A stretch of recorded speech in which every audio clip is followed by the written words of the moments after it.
I'm Jim Cuno, president of the J. Paul Getty Trust. Welcome to Art and Ideas, a podcast in which I speak to artists, conservators, authors, and scholars about their work. He decides he's going to be a landscape photographer.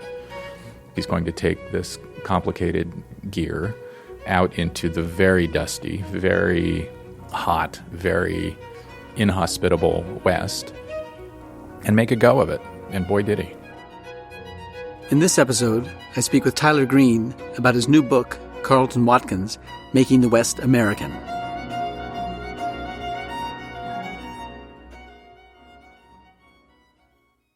The Getty Museum has one of the world's greatest collections of photographs by the 19th-century American photographer Carleton Watkins.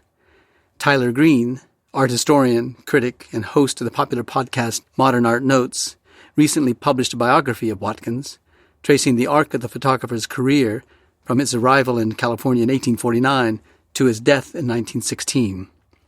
Along the way, Green considers the technical and artistic achievement of Watkins' work as it documented and in many ways created the image of the American West, from Yosemite in California to the Columbia River in Oregon and Washington. I recently sat down with Tyler to discuss his book and to talk about Watkins' career and the role his photographs played in making the West American. Tyler, thank you so much. It's great to have you here. Hi, Jim. Now, what drew you to write the biography of Carleton Watkins? Why now? Well, there are a couple things. First, the Christine and Weston's book made it possible. Weston Neff's and Christine Holt Lewis's Carleton Watkins, The Complete Mammoth Plates. Yes.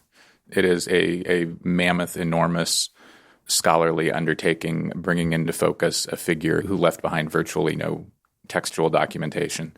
Once the oeuvre had been put in place, as it were, it became possible. And when I wrote as a critic, I was always interested in those places where artists not only engaged national histories, but impacted them and determined them.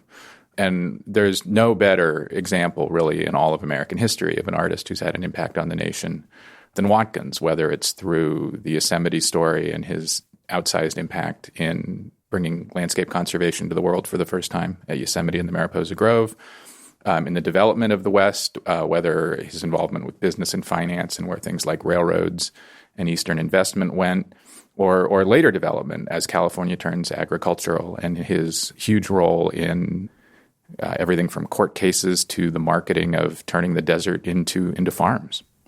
You think that's the story that most of us know or ought to know? I think we know not nearly as much about Watkins as we should. I think Watkins tends to be overshadowed by Edward Muybridge. Something like 7 biographies have been written about Muybridge. They were contemporaries. They knew each other as early as 1858, and Watkins's career continues into the early 1890s. But Muybridge's major impact is not in visual art. It's in, what became film. Watkins was, unquestionably the greatest and most important artist in the West of his time. In many ways, he was the most important American artist of his time. And to the extent he's well known, it's mostly for Yosemite, and deservedly so, but there's much more. Yeah.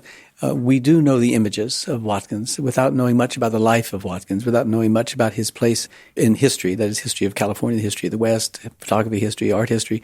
Why is that? The big reason are the 2 earthquakes. 1868, there was a huge earthquake in San Francisco that was really destructive, and of course 1906. Watkins's career runs from about 1858 to 1890, 92.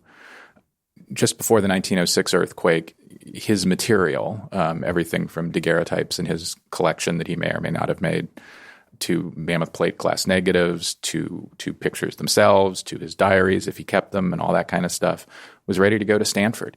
It would have been the first time an art museum in America had acquired photography as art, which Watkins was throughout his career insistent upon his work being.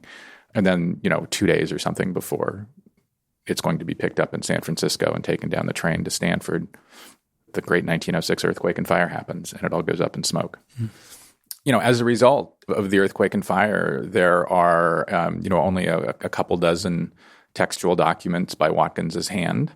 Many of them are from a single 1880 trip to Arizona, in which he mostly writes home to complain to his wife about how damn hot it is. So he's been shuffled under, as it were, because of that lack of textual material. And also, there were artists who had an interest in his work not being known. I mean, Ansel Adams, for example, certainly knows Watkins's work and includes Watkins's work in a show he curated at MoMA in the 1940s. But it doesn't help the Ansel Adams story for Ansel's work to be a response to Watkins's. Right. So what got you personally interested in this, and when did you start? So I grew up in the San Francisco Bay Area, and I sometimes say that in San Francisco, Watkins is a little bit like Pollock is in New York. He's the founding figure, in a way, of the city's rise, and Pollock is kind of the archetypal figure of New York's post-war rise. And so in San Francisco, you see Watkinses all the time. I mean, they're all over. You go to state parks and national parks up and down California, and they may not be credited as Watkinses, but you see them. So they're part of the visual history of the thing. And so I'd always known about them. In 1999, SF MoMA, the Met, and the National Gallery did a retrospective, which is the last retrospective that's been done of Watkins. I remember walking through that show and seeing places I'd hiked as a kid. Mm-hmm. So is it more about the places, the subject of the photographs, than it was about the photographs themselves that attracted your attention? No, it was the pictures. But, there was a relatability that always helps. And then when I was looking for a book to write, as journalism was collapsing and cratering, the Getty sent me 3 copies of Christine and Weston's book. And I remember, to review? Yeah. And they were like sitting outside the door of my apartment when I got home one day. And so this is a giant book. It's like an 11-pound book or something. It's huge. So there's just this box outside my door, and I bend over to pick it up, and basically the box pulls me over. I, like half throw out my back trying to pick up this giant. I was like, oh, what's in here? And over the course of a month or two going through it, it became evident, here's this figure I've always understood how important he was. I think this story could probably now be told because that book makes it possible. Yeah.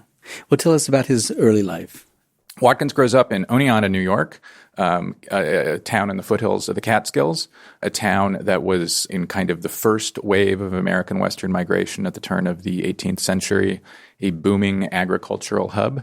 It's only about 10 or 15 miles from the source of the Susquehanna River, which made it real easy to get timber and agricultural goods to market. Then the Erie Canal is built, and all of a sudden Oneonta begins a decline which has yet to abate. So when gold is discovered, when Watkins is 20?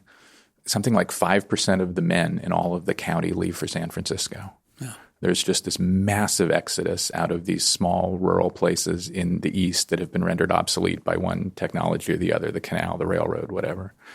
One of Watkins's boyhood friends, I think 5 or 7 years, his senior, is Collis Huntington, the future railroad Big Four guy, whose nephew founds the Huntington Library in San Marino. Collis, who's maybe the wealthiest man in Oneonta, New York at that point, decides to go to California and agrees to take a few Oneontans with him. And Watkins, with whom he went fishing and played ball, was one of them. And then Watkins gets to California during the gold rush. He is literally, apparently, shuttling goods like boots and whiskey from Collis Huntington's general store in the foothills to mining camps. He then works in a stationery store, a magazine store in San Francisco. His first 10 years in San Francisco, he is just a grunt. He is not doing anything of significance. And then at some point, he's attracted to photography and figures it out. Yeah, do we know that? You say that in the book that he's not interested in photography until 1856, when he was about 27 years old. Tell us about how he first got introduced to photography and what we know about it. We really don't know. There is no textual documentation. There are no photographs on paper or daguerreotypes or otherwise that the field agrees is a Watkins until we get to 1858. We'll never know. I mean, unless documents are found, which seems pretty unlikely. We don't know what got him interested. We know that in the mid-1850s, he works for at least one portrait studio. I mean, literally taking baby pictures in San Jose. And then we have him in 1858 in a court dispute around a mercury mine, what was then called Quicksilver, outside San Jose, making 2 pictures, which are joined together as one, for a court case that tries to determine where the property boundary is. It's the first time in American history where photographs of the outdoors, photographs of a landscape, photographs of something other than mere textual documentation is accepted as evidence in a court case. So his first importance is as a legal pioneer. And then we don't have him getting another job for almost 2 years. Well, who else was taking photographs in San Francisco at the time? Photography studios ran rampant in San Francisco. They were all over. Because of the gold rush? Or? Yeah, and it was as people would later during the Civil War. People wanted to send home pictures of how they were doing when they were so far from home. Mm-hmm. We know he worked for one photography studio down in San Jose. Just literally taking portraits, the kind of simple mass market-y stuff. What really differentiates him from everybody else making pictures in the West at the time is he decides he's going to be a landscape photographer. Mm-hmm. He decides he's going to take this complicated gear out into the very dusty, very hot, very inhospitable West and make a go of it. And boy, did he. Yeah. One of his earliest photographs was a 2-part panorama of such a subject as you just described, a silver mine in Santa Clara County, south of San Francisco. What were the circumstances that led him to that particular spot for that project? He worked selling magazines and stationery in this building called the Montgomery Block, which was the most important office building in downtown San Francisco. All of the wealthiest people and all of the most important attorneys in San Francisco would walk right past Watkins every morning on their way to work. And at some point, when one of those lawyers realized that photographs might help him prove his land claim case about where a property boundary was, he thought of this guy he'd seen every morning walking into work, Carleton Watkins, and asked him to go make pictures down in San Jose. As far as the picture or 2 pictures made into one picture that Watkins made there, we do have some textual evidence there from the court transcript where Watkins is asked, who told you to make the picture the way you made it? And he said, I did, which is the perfect answer in the court context. It was his way of saying, I may have been hired by one side, but I determined the view, right, and you can trust me. And it was an infamously corrupt case, as court cases tended to be in California then and for another couple decades. So we don't know whether Watkins's picture or pictures determined anything, but it definitely got him off and running. Yeah. Well, 2 years later, he's taking photographs of La Mariposas, land owned by the U.S. Senator and aspiring U.S. President John Fremont. How did Watkins find his way there? And in just 2 years from that court case to that time? So the attorney who hired him, who brought him in for the Quicksilver mine case outside of San Jose, was a guy named Frederick Billings. Billings is one of the great underknown figures of the American West in 19th century business. Billings came to San Francisco, like so many people did, in 48 and 49 with nothing, and without really having been to law school, decides he's a lawyer, puts out a shingle, and suddenly, within a year, he's essentially the attorney general of the state. And so Billings invested in property up and down the state. One of the properties in which he invested was the Fremont's gold mine. When the Fremont's gold mine needed further investment to realize its potential, Billings remembered this young man he'd seen in court and called him up and said, so I know you've only ever taken 2 pictures, so far as we know, outdoors in your life, but how about going down to Las Mariposas in the dry, dusty, very hot foothills of the Sierra and making, 30 or 40 or 50 more? And Watkins, this must have been manna from heaven because we don't know if or how he was making a living at this point, said, sure. And at this time, the Fremonts are not just the most famous people in California, they're the 2 most famous people west of St. Louis. Jessie Benton Fremont had been the strategist of John C. Fremont's 1856 presidential campaign. She had essentially, we now believe, co-written all of his books. And of course, the Pathfinder himself was the guy who opened up the West to white America, and who had run for and received the Republican nomination in 1856. So this is 4 years later, and the Fremonts are trying to make the gold mine into a going thing, and they do. It's, for a time, the wealthiest gold mine in the world. And so Watkins makes these pictures, and these pictures are shown in New York and Paris and London to potential investors. It's so far as we can tell, pretty much the introduction of the American West to Europe. Huh. And most importantly, he and Jessie get along really well. Yeah. So how is it possible that he gets the equipment together and he takes the equipment with him out to the dusty foothills of the Sierras, takes the pictures, prints the pictures, gets the pictures into New York? How's that whole process happen? Pretty amazing, right? He must have gotten really good at packing chemicals and glass. So these glass plates are, pound and a half, 2 pounds each. At this point, the ones he would take to Yosemite a year later would weigh 4 or 5 pounds each. We're talking hundreds, if not thousands of pounds of gear. We know that when he starts going to Yosemite, he has people helping him. Somehow he has access to capital to enable himself to invest in his own business. But in 1860, it was probably money from the Las Mariposas estate or from Billings himself, Billings was a photography nut. Was it a lot of money? Would it have taken a lot of money to do that? It would have been really expensive. It would have cost, kind of like a year's salary for a working man. Watkins is for the Las Mariposas job using a commercially available camera. California was infamously dusty. It was very hot. It was very dry, especially in the foothills, and there was just dust everywhere. And if you're making photographs on glass plates, the one thing you cannot have on that glass plate is dust. Mm-hmm. And you can see in those early 1860 pictures that he's still figuring out how to do the thing. There are little spots. There are little specks of dust. There are little problems. Did Fremont own part of each photograph that was taken? Not in the way we think of today. We don't know the exact details of the relationship. Billings was almost certainly the guy who hired Watkins, not John C. Fremont. Fremont was a photography buff. Fremont almost certainly would have been very interested in what Watkins was doing. Fremont, from his very first expedition in the West, bought photographic equipment, but Fremont, being Fremont, didn't bother to learn how to use it. So the pictures were purchased by the estate, and then as people like Billings traveled to New York and Paris and London to raise money, they had them to show, and then later in Watkins' career, he sells them from his gallery. Yeah.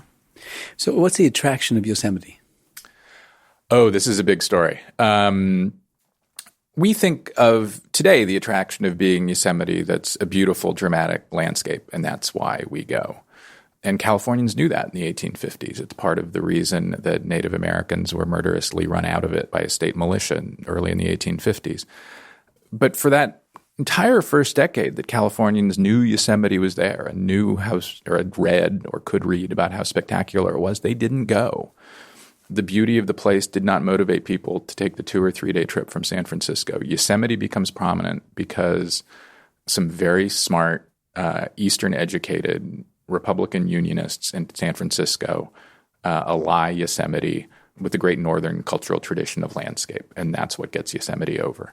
And Watkins is at the very heart of that.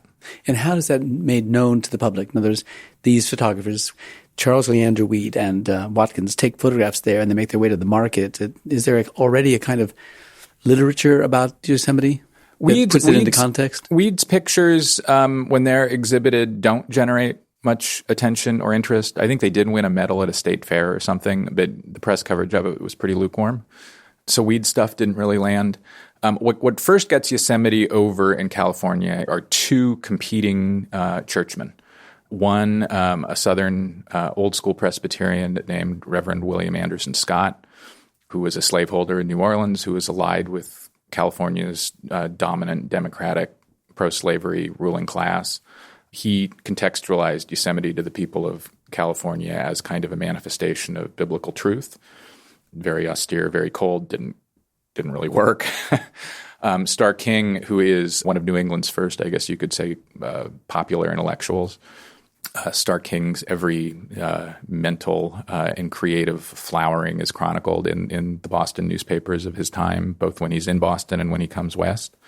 He's a very famous guy. The moment he arrives in California, he is the most significant intellectual ever to live in the state, even more significant than Jesse Benton Fremont, who was no slouch.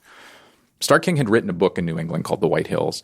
It was a book that took Ralph Waldo Emerson's ideas about nature and that attached them to a specific landscape and kind of merged it with art criticism and poetry criticism and guidebook. Spectacularly popular book, went through something like 10 or 11 printings. Starr King comes to California, not just to spread Unitarianism into California, but to try to hold on to California for unionism, for anti-slavery, for republicanism. And so Starr King goes to Yosemite and begins to preach about it, begins to talk about it in lectures around San Francisco and Sacramento, and then at the end of 1860 writes 8 landmark essays, 20,000 words in all, about his trip to the place in the Boston Evening Transcript, which is by far the most important literature of Yosemite ever. And it has a role to play in the fate of California as whether to be a slave-owning state or a non-slave-owning state. How does that happen? One of the most underknown histories in the West, and all of American history probably, is how close California came to going the wrong way in the Civil War era. In the 1850s, California politics and business were dominated by Southerners. California's political allegiances throughout the 1850s are entirely with the South. Throughout the 1850s, pro-slavery Democrats are trying to find ways to allow slavery and slaves into California. So in 1860, as we get to the great moment of national calamity, the Republican Party in California is the most afterthoughty of afterthoughts. In the last statewide election before the election that gives us Lincoln, California Republicans earned just 9% of the vote. Their candidate's name is misspelled in contemporary newspapers. They refer to him as Sanford. He was, of course, Leland Stanford. I mean, Republicans just did not have a shot. They could not compete on policy. So a friend of Lincoln's from Illinois who had come to California in part to found the Republican Party here realizes that the only way Republicans, and by this point unionists and anti-slavery types and abolitionists, Stark King was all of those, can compete is by competing on culture. It's kind of one of the original American culture wars. And so this friend of Lincoln's, his name is Edward Baker, gives a speech 9 or 10 days before the 1860 election. You should vote for Lincoln and Republicans because you don't want to ally with the South. And you don't want to ally with the South because they don't write the nation's poetry. They don't write the nation's history. They don't make the nation's art. Don't you want to contribute something more to this country than just supporting a slave power? Don't you have aspirations to participate in these things the North produces? And against most odds, the theater in which he gives this speech goes nuts. And Thomas Stark King, who's sitting in a private box with Jesse Benton Fremont because they were quite a pair, nudge, nudge, looks at Jesse and says, "Wow, I wish I could move men like that." And Jesse says, "You can." It's one of those little cinematic moments. And Stark King realizes, prompted by Baker, that if we can't win on policy, we can try to build cultural bonds between the North and the West and keep California in the Union and elect Lincoln that way. And so I call that cultural unionism because political unionism wasn't working for California at that point. I mean, it wasn't going to work. Probably every statewide elected official, all California senators and House members supported secession, not to join the Confederacy, but to create an independent Pacific Republic aligned with the Confederacy. And so Stark King comes up with this program of cultural unionism that seeks to ally the West with Northern culture. And his writing about Yosemite is part of that. Watkins going to Yosemite is a big part of that. Poetry exchanges between the regions during the war are a big part of that, and it works. Yeah.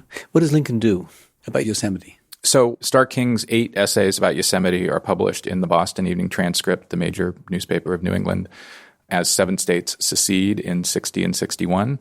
Watkins can't immediately go to Yosemite because there's snow in the way. So he waits for the snows to thaw, for the roads to become passable, and he goes in the summer of 1861. Those pictures are first exhibited in New York in December of 1862, just as the news of the disaster of the Battle of Fredericksburg is arriving in New York, low moment of the war for the Union. And then in early 1864, Stark King dies. I think he was 39. We don't know for sure, but he was probably tubercular.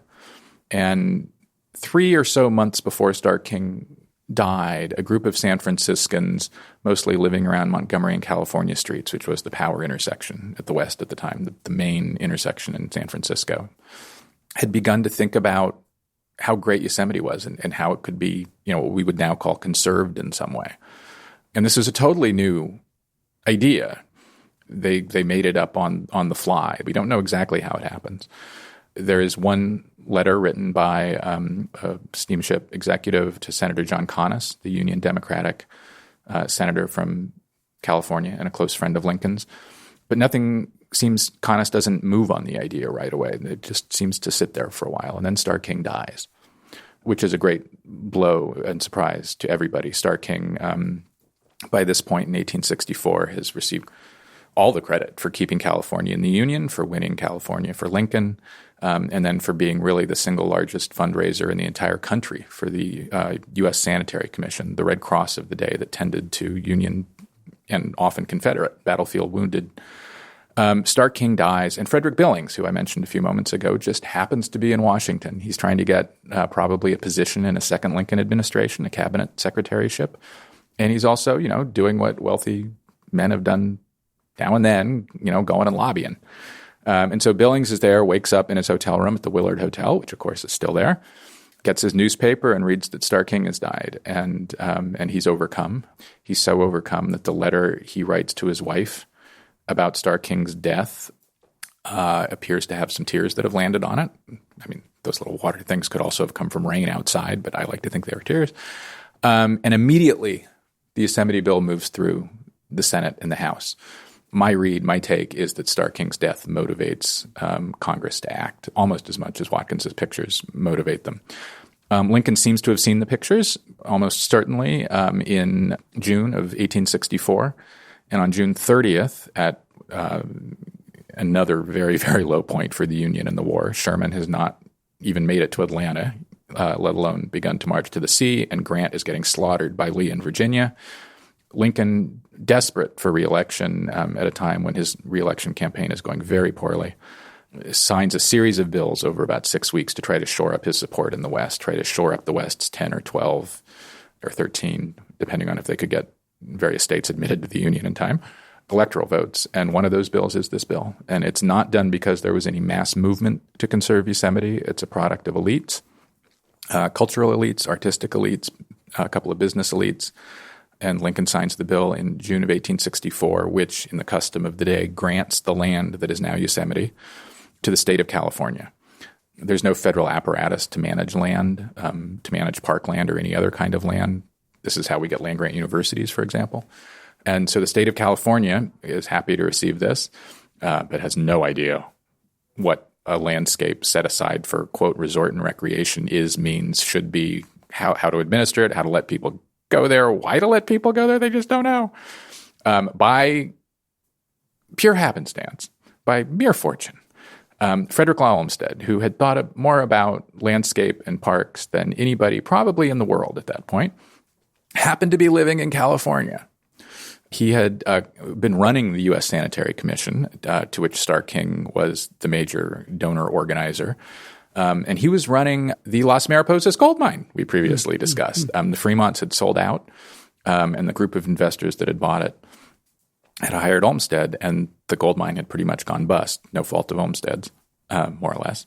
And Olmsted just really didn't have much to do. And so when the state asked him to figure out what the heck this new thing was, for Olmsted, this was the best possible thing he could work on and think about, because he'd been thinking about it in other contexts for years, and he jumped in. Yeah. Can we document that there was a role that Watkins' photographs played in this political development? We know they were seen in New York and Washington and written about up and down the East Coast. Senators mention having seen them. And we think Lincoln, we're pretty darn sure Lincoln saw them. Is there any in the collection of the White House? So when Lincoln is shot in 1865, Andrew Johnson ascends to the presidency. Johnson was a notorious and much disliked figure, and could not earn renomination either from his party, the Democratic Party, or from the Republican Party. Johnson was not happy about any of this. And when he leaves the White House, not only does he not stick around for Ulysses S. Grant's inauguration, he, in a fit of pique, basically takes back to Tennessee with him everything that's not nailed down.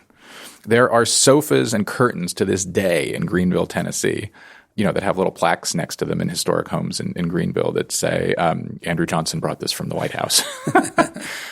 So for decades in the Johnson home in Greenville, Tennessee, there were 4 or 5 or 6, or I forget how many, Carleton Watkins is hanging on the wall.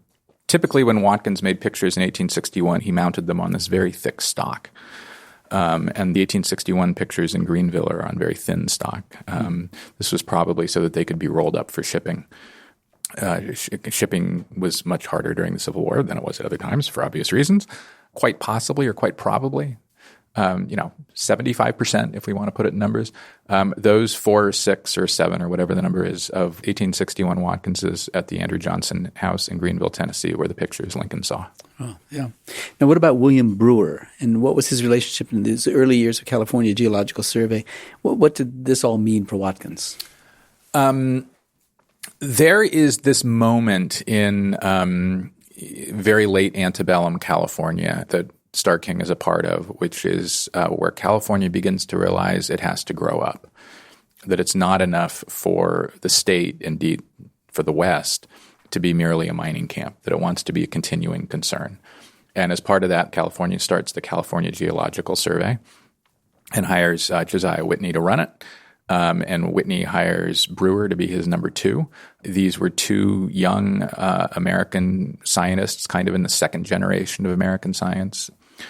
And their job is to figure out what is there in California that will attract people and business, everything from ore to timber to just what we could learn about the geology in 1860 that might inform business in 1875, as research continues. Was it also a scientific endeavor? Yes. They were trying to find out what plants were there. The state's interest was in what the scientists could learn that would create opportunities for business, and the scientists' interests were a little broader. The scientists' interests were in part broader because the scientists knew the survey wouldn't last forever and that their next jobs would be at universities in the East, and that they needed to have some science with which to apply and for those jobs. And from the beginning, was photography an important part of it, and therefore was Watkins an important part of it? Not at the very beginning. I mean, they were all wowed by Watkins's pictures. These were the largest outdoor photographs in the world at the time.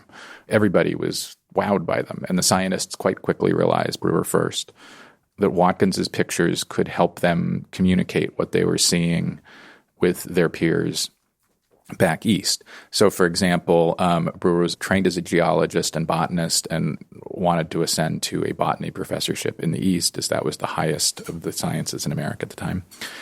And the foremost American scientist at the time was a Harvard botanist named Asa Gray, famous for many reasons, the first great taxonomizer of American plants, the man who brought Darwinism to America, in which Watkins would have something of a hand.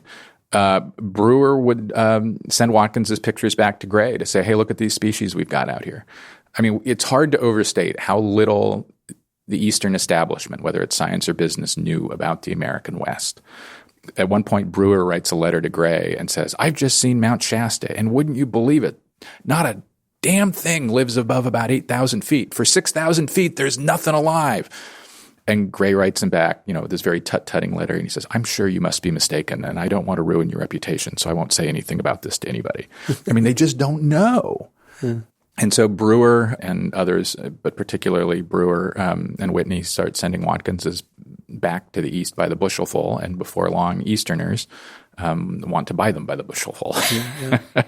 How was his photography developing in this time, both technically and aesthetically? The most important thing he does as a photographer is he designs and almost certainly builds himself in 1861 the largest camera for outdoor use in the world. And I think it remained such until 1867. So he was way ahead of everybody.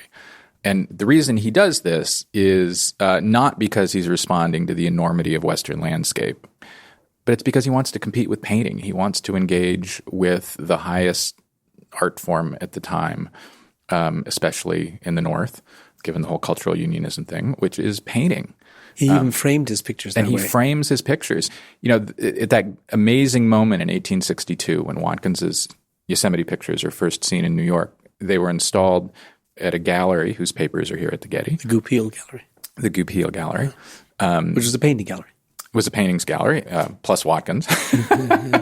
And this gallery was more or less directly across the street from Matthew Brady's gallery in New York. So at Brady's, you would go and you would look at the Antietam, famous Antietam pictures, for example, from the Battle of Antietam, and you would, look down into a glass case. Watkins's pictures, which were, many times larger, were hanging in frames on a wall, just like paintings were. So the first important thing Watkins does is this much larger camera that enables him to compete with paintings. The second thing he does that's important artistically is he puts them on the wall. He's informed by other painters in his compositions and in his references. He's particularly informed, I think, by Emerson and Emerson's call for Americans to build metaphors out of landscape, out of American landscape, not European landscape. And during the Civil War, artists, mostly painters, but also Watkins, build landscapes into metaphors for unionism. And poets do the same thing. Yeah. And Watkins's 1861 pictures really, really very much read like that. Was he technically innovative? In the size of the pictures, most. Yeah. His technique was so good that once the Transcontinental was in place, that photographers from other parts of the United States would come to San Francisco to meet him and to talk with him and to learn how he did it, how he made such technically perfect prints. But we don't really know very much about how he either worked in the field or made prints in his studio because 1906. Right. Well, we've talked a lot about his role as a photographer of the natural landscape, but he was also a photographer of the industrial landscape, that is, the industrial landscape in the landscape itself. And like the Oregon Steam Navigation Company and the Willamette and Columbia Rivers and the promising city of Portland, was he sought out by them or did he seek them? He was. One of Watkins's early enablers was the most important businessman in California, a guy named Billy Ralston, founder of the Bank of California, kind of the Jeff Bezos of his day. I mean, he dominated San Francisco business the way that kind of Bezos and Gates dominate the Pacific Northwest now. In 1867, it had become clear that the Transcontinental was going to be completed. It, for a time, looked like the hardness of Sierra granite was going to prevent that.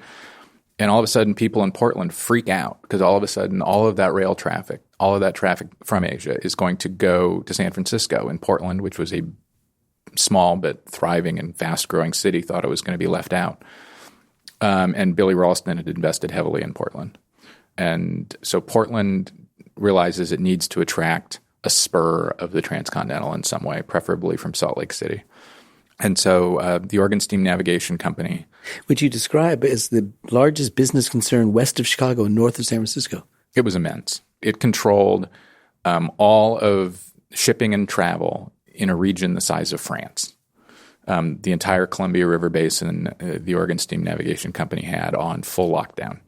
Huge timber resources in there, huge fisheries, ore, and they controlled it all. And so what role did Watkins' photographs play in that enterprise?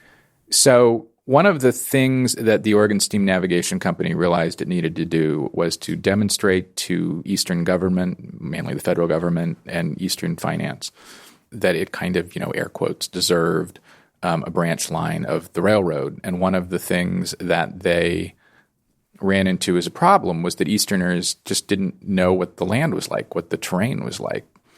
So the Oregon Steam Navigation Company's primary advantage, the reason that anybody wanting to build a railroad into the Northwest from the Transcontinental main trunk line, was that it had built portage railroads around the rapids on the Columbia River, 20 miles worth. And they needed Eastern finance and governments to understand that you could not access anything in the Columbia River Basin without those 20 miles of portage railroad, that they were the key to unlocking the wealth of the region. When bills related to this are introduced in Congress, you have senators who say things like, yes, I think this is a very good idea. I imagine that's, about 500 miles and no big deal. And, it was 4 times as long, and they were totally wrong about the terrain. And so the Oregon Steam Navigation Company needed to show people why they were in such a strong position in the Northwest.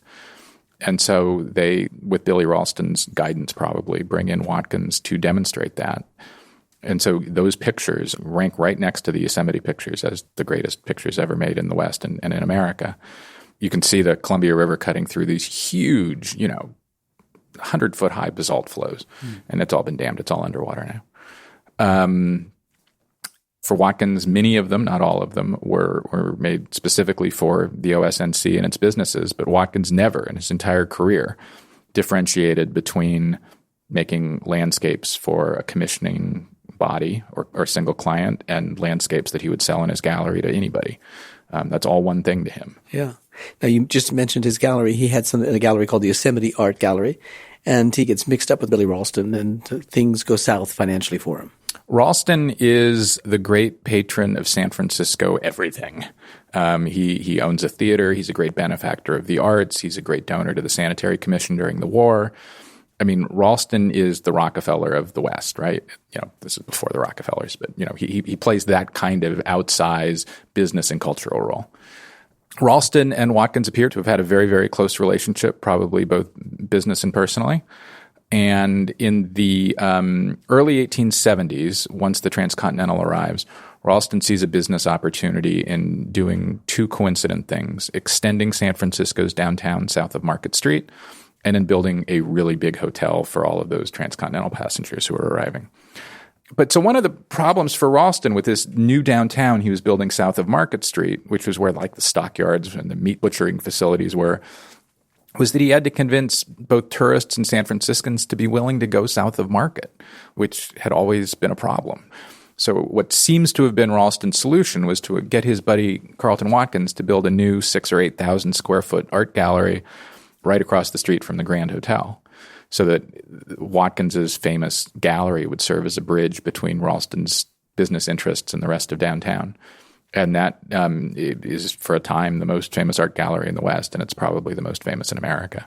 Painters and people like Emerson who travel west on the Transcontinental make it a key stop. Guidebooks describe it as a place you've absolutely got to go.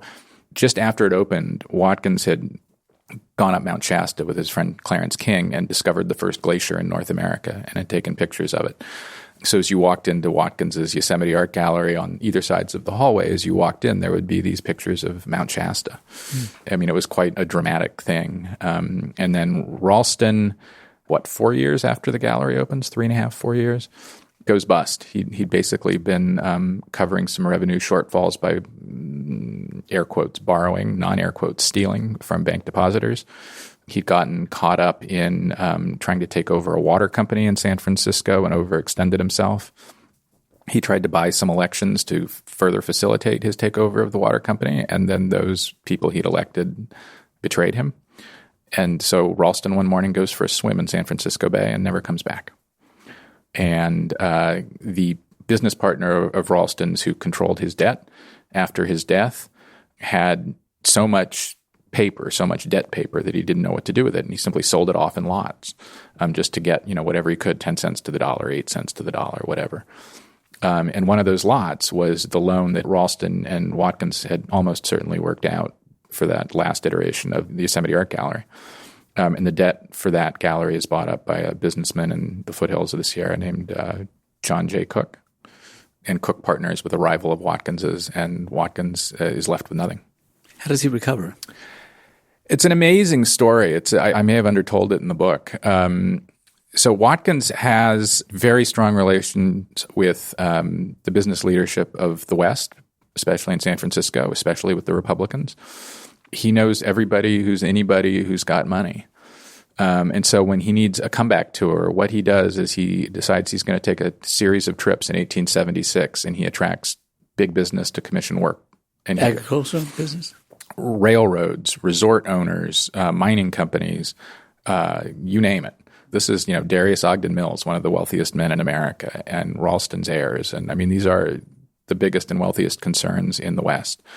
And he takes this trip in 1876 and makes amazing pictures of the Comstock lode mining districts in Nevada, of the Central Pacific Line in the Sierra, of the Southern Pacific Line as it moves towards Southern California, what was then called semi-tropical California.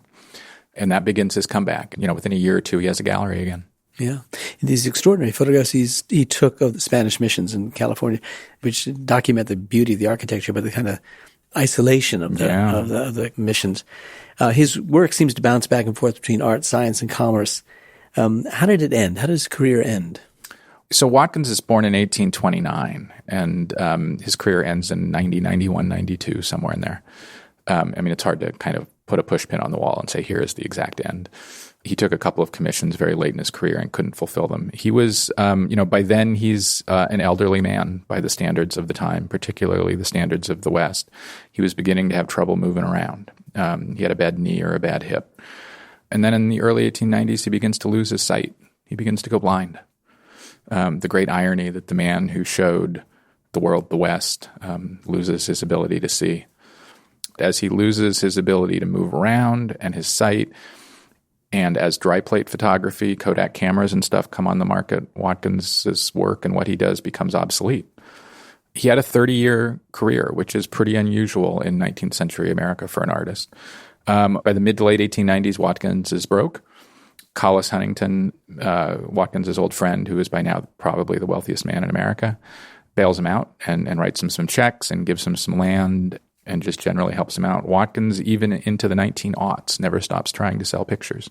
Sells some to the state of California, tries to show in the World's Fairs in St. Louis and Portland in the early to mid-aughts. And then Watkins is living a couple blocks from City Hall, probably below Market Street, in April of 1906 when the earthquake arrives. He gets out before the building collapses. We're pretty sure we have a picture of him being helped away from the scene. In your book, yeah. Yeah, and he's looking right at the camera. No one else is. Everybody else is looking up at the smoke and the burning and the bricks falling. And he's looking right at the camera as if somebody has just yelled, "Hey, Carleton!" And he's looked at where the voice is, even if he can't really see anything. He suffers a further leg injury of some sort in the earthquake, and then that's really it for him. He pretty much retires to some land that Collis had given him in the Capay Valley, right near where the Jerry Brown family has its ranch now. And within a few years, he's blind and nearly totally incapacitated, and his daughter commits him to a state asylum in Napa, within a mile, I think, of where Edward Muybridge was tried for the murder of his wife's lover. These things in California tend to lay on top of each other in weird ways. And he dies at the Napa State Asylum in 1916 at 87 years old, which is an extraordinarily long life for someone of the time and place. And after that, we don't know. We don't know if or where he was buried. Well, it's a life that's as large as those mammoth plates seem to be. What was the most difficult challenge you faced in writing the book? This is a sort of biography. It's not a classic biography. It's kind of a history of the West and that time of America and Watkins's impact on it. But whatever you call it, it is not recommended to write a biography of a figure who leaves almost nothing textual behind. It's very hard. Mm-hmm. It's a problem art historians, more than probably any other kind of historian, are familiar with. So, the pictures make it possible, and for a photographer, they make it particularly possible. But basically, I had to study and learn about, 120 or 150 people that Watkins encountered over a 50-year period, and to piece his story together from their stories and from their interactions with him and from the pictures themselves. And I hope I did.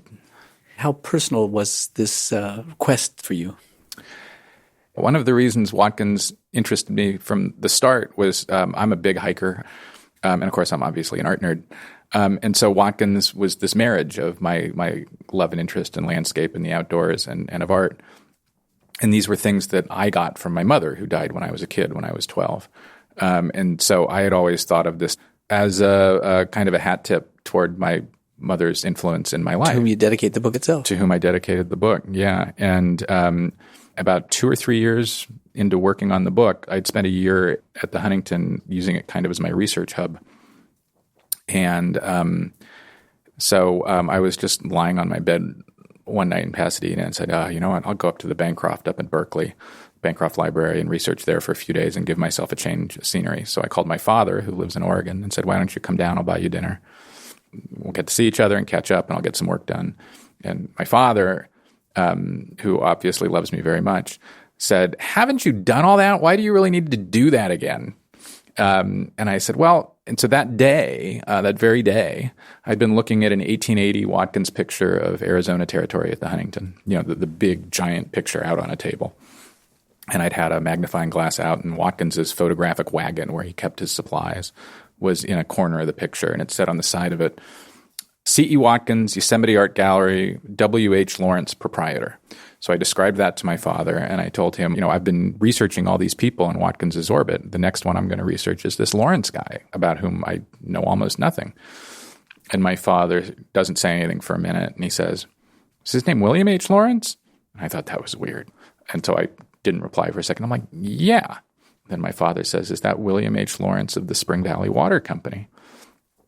And I again, was just stunned. Spring Valley Water Company was one of the most profitable companies in the American West at the time. It basically had a monopoly on San Francisco's water.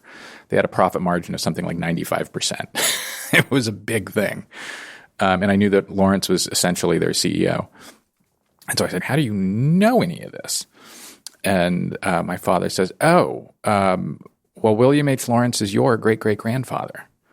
And so Lawrence is the guy who gets Watkins financially back on his feet after Ralston's death.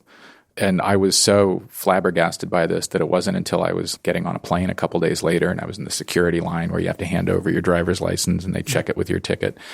It wasn't until that moment that I realized that my middle name was Lawrence and that I was named after this guy who I was such a garbage researcher that I'd been writing this book for years and didn't know I was related to a major figure in Watkins's life.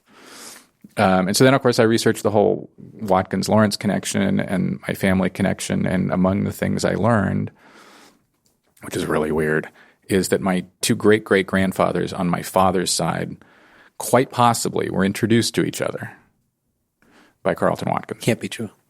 I mean, it's just so bizarre. And then the place where they were introduced to each other, if Watkins was the one who introduced them to each other, and I lay out in the book kind of why that's so very possible, was on land owned by Darius Ogden Mills, and my mother grew up on a suburb built on that exact land. Wow. Well, it's a fantastic tale of life, tale of art, tale of the history of California.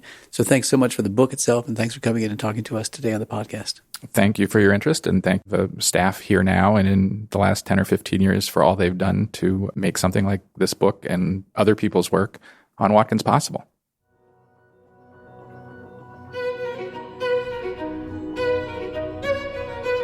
Our theme music comes from the Dharma at Big Sur, composed by John Adams for the opening of the Walt Disney Concert Hall in Los Angeles in 2003. It is licensed with permission from Hendon Music. Look for new episodes of Art and Ideas every other Wednesday. Subscribe on Apple Podcasts or Google Play Music. For photos, transcripts, and other resources, visit getty.edu/podcasts.